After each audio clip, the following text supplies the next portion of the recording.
ഇന്ന് നോമ്പ് 10 and this is my nephew. എൻ്റെ ആളു പതിത്തു. അപ്പോൾ ഇന്ന് എൻ്റെ വക ഉള്ളത് ഉന്നക്കായയും മുട്ട ബജിയും പിന്നെ അതുപോലെ തന്നെ ഒരു സ്പൈസി ചട്നിയുമാണ്. ബാക്കിയുള്ള ഉള്ളിവടയും കാര്യങ്ങളൊക്കെ ഉണ്ടാക്കാനുള്ളത് ശാമനിക്കാണ്. എനിക്ക് അതിനുള്ള പണിക്ക് വേണ്ടിയിട്ട് കയറിയിട്ടുണ്ട് അടുക്കളയിൽ. ആ സമയത്ത് ഉണ്ടാപ്പുറം വരുന്നപ്പോൾ നമ്മൾ നേരെ അവനെ കൊണ്ടിട്ട് ടെറസിൽ വന്നു കുറച്ച് നേരം. അല്ല ആലു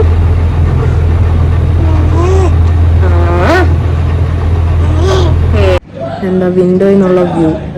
ഇതില് ഇസ്താറിന് ഉന്നക്കായ ഉണ്ട്, മുട്ട ബജി ഉണ്ട്, നോമ്പർക്കാൻ ഡേറ്റ്സ് ഉണ്ട്, ഉള്ളിവട ഉണ്ട്, ഇത് മുട്ട ബജിക്ക് ഉള്ളിവടക്കുള്ള ചട്നി ഉണ്ട്, ലൈമുണ്ട്, ചിക്കു ഷേക്ക് ഉണ്ട്. See, Samantha, it's 10:15 and this is probably the last thing we are gonna eat before suhoor.